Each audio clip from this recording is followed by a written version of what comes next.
ಮೃತ್ತಿಕಾ ಸ್ನಾನವನ್ನು ಹೇಗೆ ಮಾಡಬೇಕು? ಈ ದಿನದ ವಿಶೇಷತೆ ಏನು? ವಿಷ್ಣು ದೇವರನ್ನ ಹೇಗೆ ಸ್ಮರಿಸಿದರೆ ಸಕಲ ವಿಜಯಗಳು ಪ್ರಾಪ್ತಿಯಾಗುತ್ತದೆ? ಸರ್ವ ಪಾಪಗಳು ಕಳೆದು ಪುಣ್ಯವನ್ನ ಹೊಂದಲು ನಾವು ಪಾಲಿಸಬೇಕಾದ ನಿಯಮಗಳು ಏನೆಂದು ಇವತ್ತಿನ ಈ ವಿಡಿಯೋದಲ್ಲಿ ಸಂಪೂರ್ಣವಾಗಿ ತಿಳಿಸಿಕೊಡ್ತೀವಿ.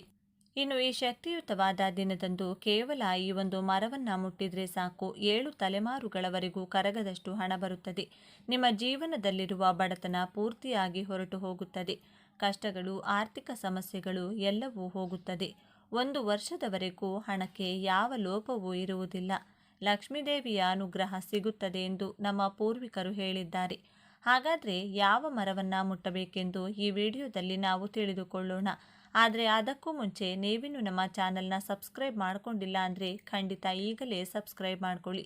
ಹಾಗೆ ಈ ವಿಡಿಯೋ ಇಷ್ಟ ಆದರೆ ಮರೆಯದೆ ಒಂದು ಲೈಕ್ ಕೊಡಿ. ಎಲ್ಲರೂ ಭಕ್ತಿಯಿಂದ ಓಂ ಶ್ರೀ ಮಹಾಲಕ್ಷ್ಮಿ ನಮಃ ಅಂತ ಕಮೆಂಟ್ ಮಾಡಿ.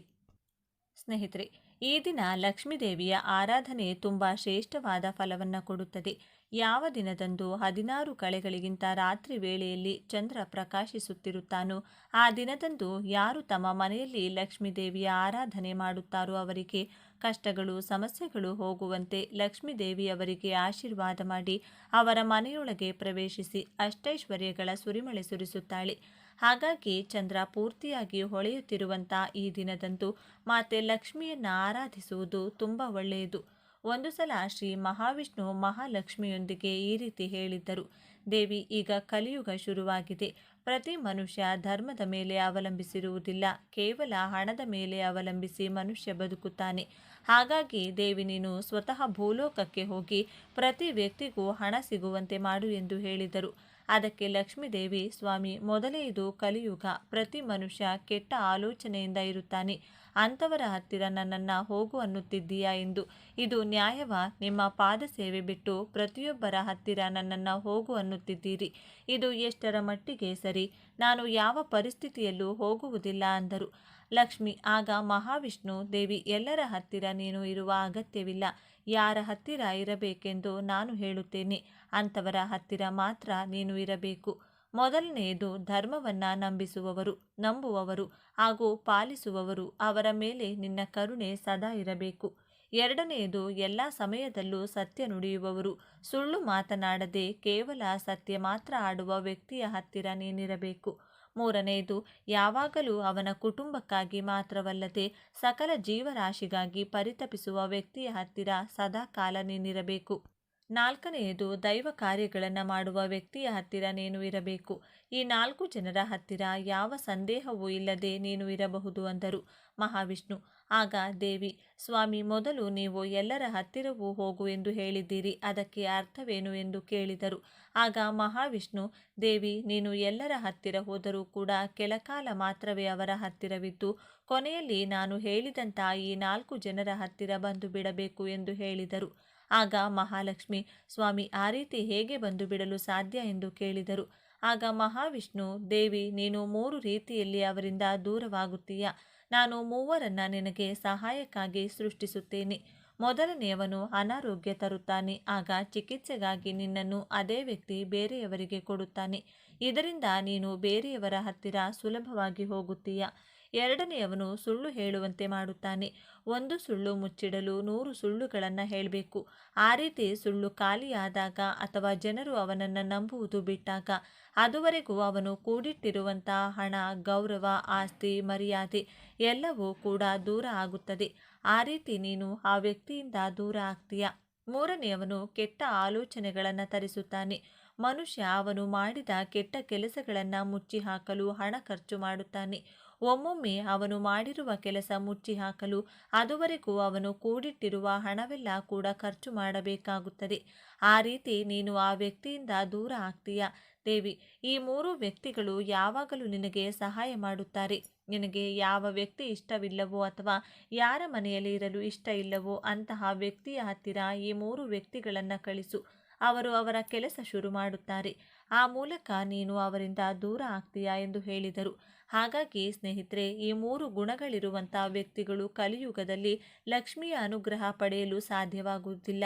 ಆ ತಾಯಿಯ ಅನುಗ್ರಹ ಇದ್ದಾಗ ಮಾತ್ರವೇ ಜೀವನದಲ್ಲಿ ನಾವು ಏನನ್ನ ಬೇಕಾದರೂ ಸಾಧಿಸಲು ಸಾಧ್ಯವಾಗುತ್ತದೆ. ಒಂದು ಪುಟ್ಟ ಮಗುವಿಗೆ ಎಷ್ಟು ಹಾಲು ಬೇಕು ಅಥವಾ ಎಷ್ಟು ಊಟ ಬೇಕು ಅನ್ನೋದು ಹೆತ್ತ ತಾಯಿಗೆ ಮಾತ್ರ ಗೊತ್ತಿರುತ್ತದೆ. ಅದೇ ರೀತಿ ಲಕ್ಷ್ಮೀ ದೇವಿಗೆ ಯಾವ ಮನುಷ್ಯನಿಗೆ ಎಷ್ಟು ಹಣ ಬೇಕು, ಎಷ್ಟು ಆಸ್ತಿ ಬೇಕು ಎಂಬುದು ಕೂಡ ಚೆನ್ನಾಗಿ ಗೊತ್ತಿರುತ್ತದೆ. ಅವರವರ ಯೋಗ್ಯತೆಗೆ ತಕ್ಕಷ್ಟು ಹಣವನ್ನು ಮಾತ್ರವೇ ಆಕೆ ಅವರಿಗೆ ಕೊಡುತ್ತಾಳೆ. ಇನ್ನೂ ಹೆಚ್ಚು ಹಣ ಬೇಕು ಅನ್ನುವ ಕೋರಿಕೆ ಇರುವವರು ಮೊದಲು ಒಳ್ಳೆಯ ಆಲೋಚನೆ, ಒಳ್ಳೆಯ ದಾರಿಯಲ್ಲಿ ನಡೆಯುವುದನ್ನು ಕಲಿತುಕೊಳ್ಳಬೇಕು. ಕೆಟ್ಟ ಆಲೋಚನೆ ಇಟ್ಟುಕೊಂಡು 1000 ಪೂಜೆಗಳು ಮಾಡಿದರೂ ಪ್ರಯೋಜನ ಇರುವುದಿಲ್ಲ.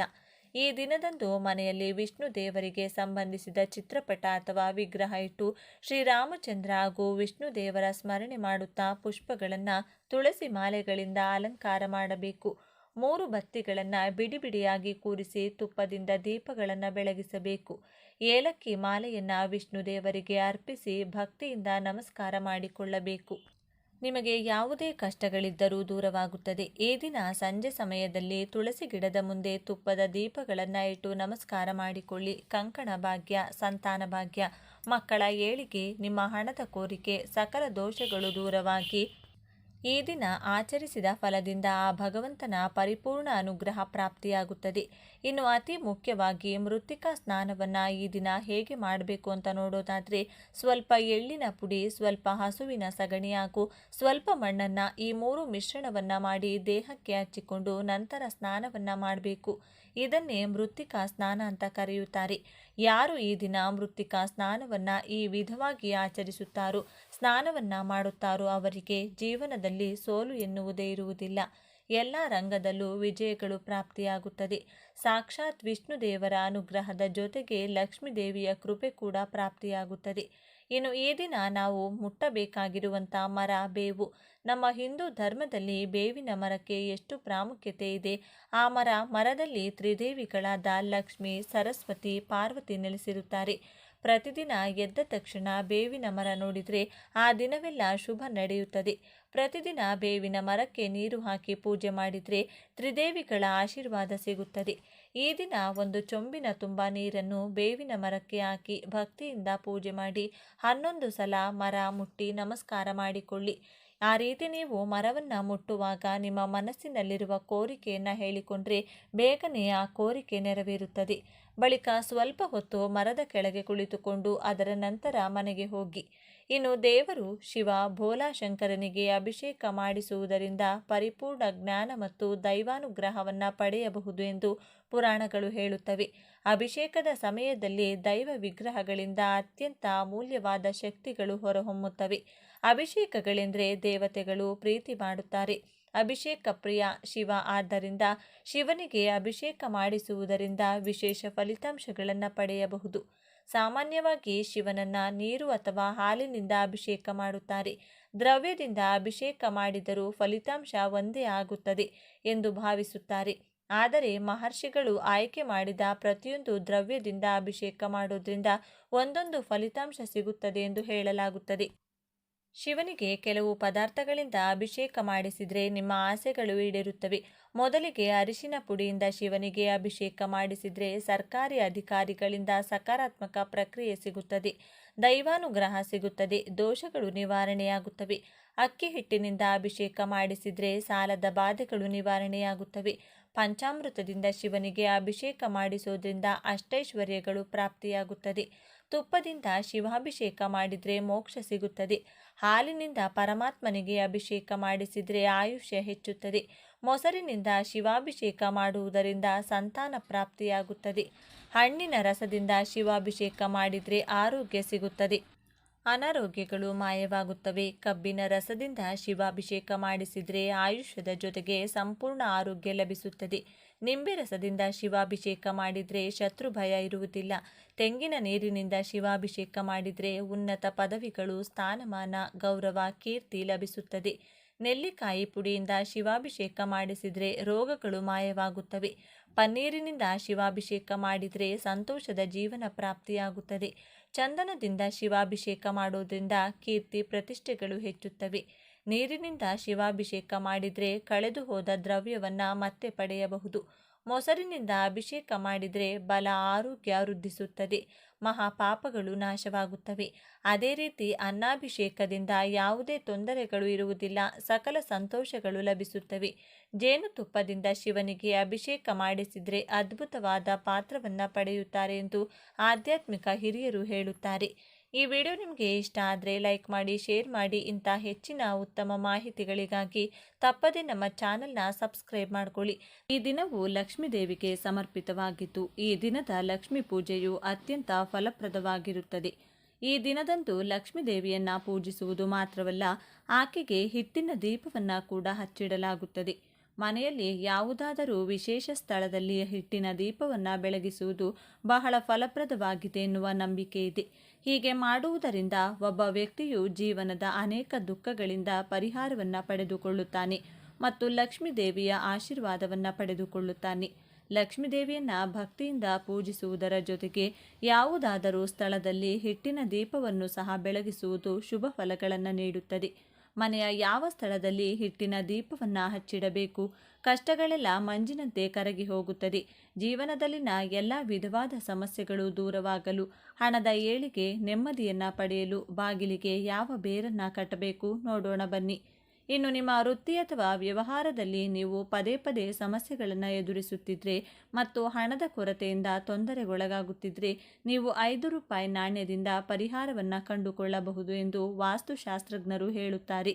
₹5 ಬಳಸಿ ಮಾಡುವಂಥ ಸರಳ ಪರಿಹಾರವೇನು, ಅದರ ನಿಯಮಗಳಾವುವು ಎಂಬುದನ್ನು ಇಲ್ಲಿ ತಿಳಿದುಕೊಳ್ಳಿ. ಅದಕ್ಕೂ ಮುಂಚೆ ನೀವಿನ್ನು ಚಾನಲ್ಗೆ ಸಬ್ಸ್ಕ್ರೈಬ್ ಆಗಿಲ್ಲ ಅಂದರೆ ಈಗಲೇ ಸಬ್ಸ್ಕ್ರೈಬ್ ಆಗಿ, ಹಾಗೆ ವಿಡಿಯೋಗೆ ಲೈಕ್ ಮಾಡಿ, ವಿಡಿಯೋ ಸ್ಕಿಪ್ ಮಾಡದೆ ಕೊನೆ ತನಕ ನೋಡಿ. ಎಲ್ಲರೂ ಭಕ್ತಿಯಿಂದ ಓಂ ಶ್ರೀ ಮಹಾಲಕ್ಷ್ಮಿ ನಮಃ ಅಂತ ಕಮೆಂಟ್ ಮಾಡಿ. ಈಗಿನ ಕಾಲದಲ್ಲಿ ಪ್ರತಿಯೊಬ್ಬರಿಗೂ ಇರುವ ಮುಖ್ಯ ಸಮಸ್ಯೆ ಎಂದರೆ ಸಂಪಾದನೆ ಮಾಡಿದ ದುಡ್ಡು ಕೈನಲ್ಲಿ ನಿಲ್ಲೋದಿಲ್ಲ. ಋಣಬಾಧೆಗಳಿಂದ, ಸಾಲದ ಸುಳಿ, ಹಣದ ವಿಪರೀತ ಸಮಸ್ಯೆ, ಒಂದು ದಿನವೂ ನೆಮ್ಮದಿಯಾಗಿ ನಿದ್ರಿಸಲು ಸಾಧ್ಯವಾಗುವುದಿಲ್ಲ. ಜೀವನದಲ್ಲಿ ಎಲ್ಲವನ್ನ ಕಳೆದುಕೊಂಡು ನೆಮ್ಮದಿಯೇ ಇಲ್ಲದ ಜೀವನವನ್ನು ನಡೆಸುತ್ತಿರುತ್ತಾರೆ. ಎಲ್ಲ ಪರಿಹಾರಗಳನ್ನು ಮಾಡಿ ಇನ್ಮೇಲೆ ಯಾವುದೂ ಬೇಡ ಭಗವಂತ ಇಟ್ಟ ರೀತಿ ಬದುಕಿ ಬಿಡೋಣ ಎನ್ನುವಷ್ಟು ನೊಂದಿರುತ್ತಾರೆ. ಅಂಥವರು ಈ ಒಂದು ಬೇರನ್ನು ಸ್ಪರ್ಶಿಸಿದರೆ, ಮನೆಯ ಬಾಗಿಲಿಗೆ ಈ ವಿಧಾನದಲ್ಲಿ ಕಟ್ಟಿದರೆ ಅದ್ಭುತಗಳು ಜೀವನದಲ್ಲಿ ನಡೆಯುವುದಕ್ಕೆ ಶುರುವಾಗುತ್ತದೆ. ಮನೆಯ ಮುಖ್ಯ ದ್ವಾರದಲ್ಲಿ ದೀಪ. ಮನೆಯ ಮುಖ್ಯ ದ್ವಾರದ ಬಳಿ ಜೋಡಿ ಹಿಟ್ಟಿನ ದೀಪವನ್ನು ಹಚ್ಚಿಡಬೇಕು. ಈ ರೀತಿ ದೀಪವನ್ನು ಹಚ್ಚಿಡುವುದು ಶುಭ ಫಲವನ್ನು ನೀಡುವುದು. ಸಂಜೆ ಸಮಯದಲ್ಲಿ ಮನೆಯ ಮುಖ್ಯ ದ್ವಾರದಲ್ಲಿ ಹಿಟ್ಟಿನ ದೀಪವನ್ನು ಹಚ್ಚಿಡುವುದರಿಂದ ನಕಾರಾತ್ಮಕ ಶಕ್ತಿಯು ಮನೆಯಿಂದ ದೂರಾಗಿ ಧನಾತ್ಮಕ ಶಕ್ತಿ ನೆಲೆಯಾಗುವುದು. ಮುಖ್ಯ ದ್ವಾರದಲ್ಲಿ ಹಿಟ್ಟಿನ ದೀಪವನ್ನು ಬೆಳಗಿಸುವುದರಿಂದ ಲಕ್ಷ್ಮೀ ದೇವಿಯು ನಿಮ್ಮ ಮನೆಯನ್ನು ಪ್ರವೇಶಿಸುತ್ತಾಳೆ. ಅಲ್ಲಿ ಸಂತೋಷ ಮತ್ತು ಸಮೃದ್ಧಿ ಯಾವಾಗಲೂ ನೆಲೆಸುವಂತೆ ಮಾಡುತ್ತಾಳೆ. ಏಕಾಂತ ಸ್ಥಳದಲ್ಲಿ ದೀಪ. ಮನೆಯ ಸಮೀಪವಿರುವ ಏಕಾಂತ ಸ್ಥಳದಲ್ಲಿ ಹಿಟ್ಟಿನ ದೀಪವನ್ನು ಬೆಳಗಿಸಿ.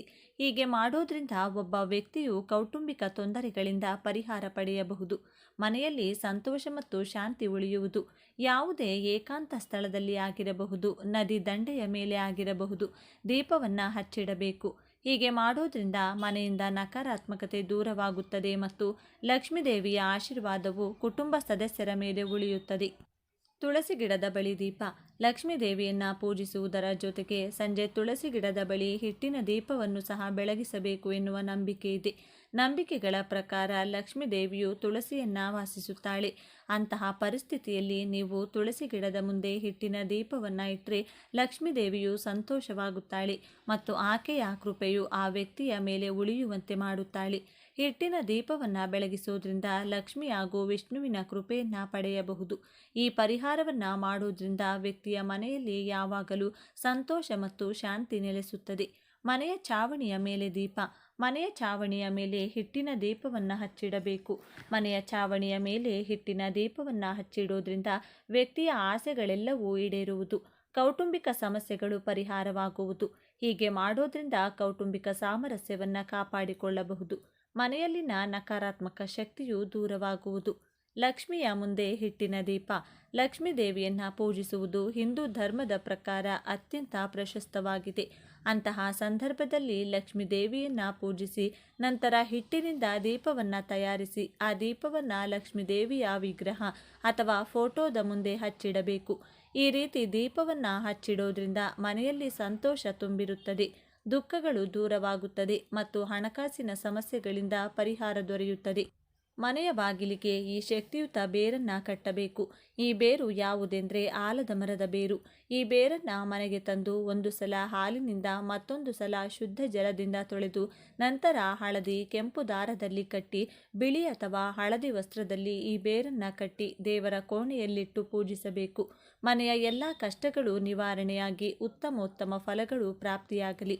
ಮನೆಯ ಸದಸ್ಯರಿಗೆ ಇರುವಂಥ ಅನಾರೋಗ್ಯದ ಸಮಸ್ಯೆ, ಸಾಲದ ಸಮಸ್ಯೆ, ಅದೃಷ್ಟದ ಕೊರತೆಗಳನ್ನು ದೂರ ಮಾಡಿ ರಕ್ಷಿಸು ಎಂದು ವಿಷ್ಣು ನಾಮಸ್ಮರಣೆ ಮಾಡುತ್ತಾ ಬೇಡಿಕೊಳ್ಳಬೇಕು.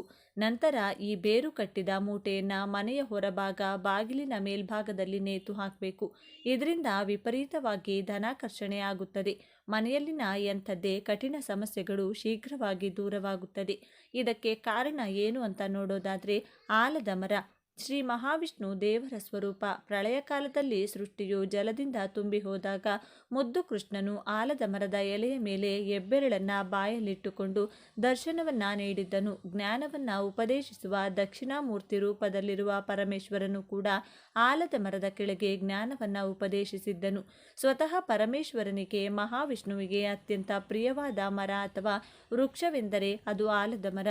100 ವರ್ಷಗಳ ಕಾಲ ತಪಸ್ವಿಗಳು ಆಲದ ಮರದ ಕೆಳಗೆ ಕುಳಿತು ತಪಸ್ಸನ್ನ ಮಾಡುತ್ತಿದ್ದರು. ಸಾಕ್ಷಾತ್ ಮಹಾವಿಷ್ಣುವಿನ ರೂಪವೇ ಆಲದ ಮರವಾಗಿದೆ. ಸಾಕ್ಷಾತ್ ಶ್ರೀಕೃಷ್ಣನು ಆಲದ ಮರದ ಎಲೆಯ ಮೇಲೆ ಬೆಣ್ಣೆಯನ್ನಿಟ್ಟು ಜನರಿಗೆ ಹಂಚಿದ್ದನೆಂದು ಪುರಾಣಗಳು ಹೇಳುತ್ತವೆ. ಅಂತಹ ಶಕ್ತಿ ಆಲದ ಮರಕ್ಕಿದೆ. ಆದ್ದರಿಂದ ಯಾವ ಮನೆಯ ಮುಂದೆ ಆಲದ ಮರದ ಬೇರು ಇರುತ್ತದೋ ಆ ಮನೆಗೆ ಹಣ, ಐಶ್ವರ್ಯ, ಸಂಪತ್ತು ನಿರಂತರವಾಗಿ ವೃದ್ಧಿಯಾಗುತ್ತಲೇ ಇರುತ್ತದೆ. ದೈವಶಕ್ತಿಯ ಅನುಗ್ರಹ ಸದಾ ಇರುತ್ತದೆ. ಹಾಗೆಯೇ ಮನೆಯಲ್ಲಿನ ಎಲ್ಲ ಕಷ್ಟಗಳು ಕಳೆದು ಹಣದ ಖರ್ಚು ಕಡಿಮೆಯಾಗಲು ಶಂಖವನ್ನು ಮನೆಯಲ್ಲಿಡಬೇಕು. ಇದರಿಂದ ಸ್ಥಿರಲಕ್ಷ್ಮಿಯ ಅನುಗ್ರಹ ಪ್ರಾಪ್ತಿಯಾಗುತ್ತದೆ. ಧನಾಕರ್ಷಣೆ ಉಂಟಾಗಿ ವಿಶೇಷ ಏಳಿಗೆಯನ್ನು ಮನೆಯಲ್ಲಿ ನೀವು ಕಾಣಬಹುದು. ತೀವ್ರವಾದ ಸಾಲದ ಸಮಸ್ಯೆಗಳಿದ್ದವರು ಈ ದಿನದಂದು ಸೂರ್ಯೋದಯಕ್ಕೂ ಮುನ್ನ ನಿಮ್ಮ ಮನೆಯ ದೇವರ ಕೋಣೆಯಲ್ಲಿ ಬೆಳ್ಳಿ ಲೋಹದಿಂದ ತಯಾರು ಮಾಡಿದ ಚಿಕ್ಕ ಆನೆಯ ಮೂರ್ತಿಯನ್ನು ಇಡಬೇಕು. ಮಹಾಲಕ್ಷ್ಮೀ ದೇವಿಗೆ ಆನೆಗಳೆಂದರೆ ಬಲು ಪ್ರೀತಿ. ಬೆಳ್ಳಿ ಲೋಹ ಚಂದ್ರನಿಗೆ ಪ್ರಿಯ. ಚಂದ್ರನಿಗೆ ಅಧಿಷ್ಠಾನ ದೇವತೆ ಶ್ರೀ ಮಹಾಲಕ್ಷ್ಮೀ ದೇವಿ.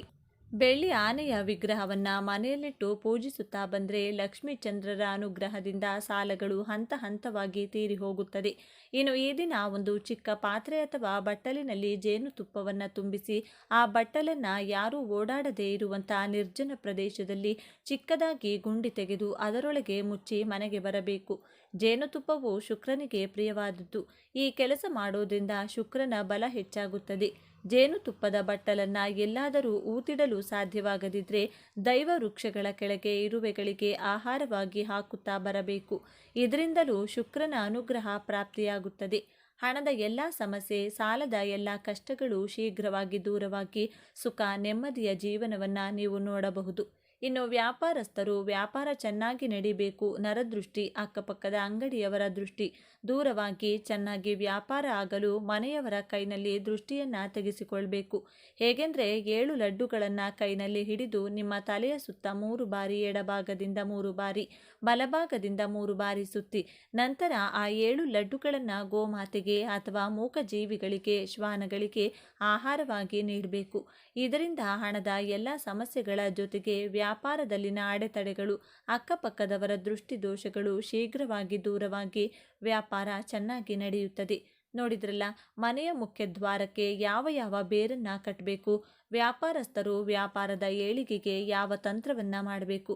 ಇನ್ನು 5 ರೂಪಾಯಿ ನಾಣ್ಯದಿಂದ ಈ ಪರಿಹಾರ ಮಾಡಿ.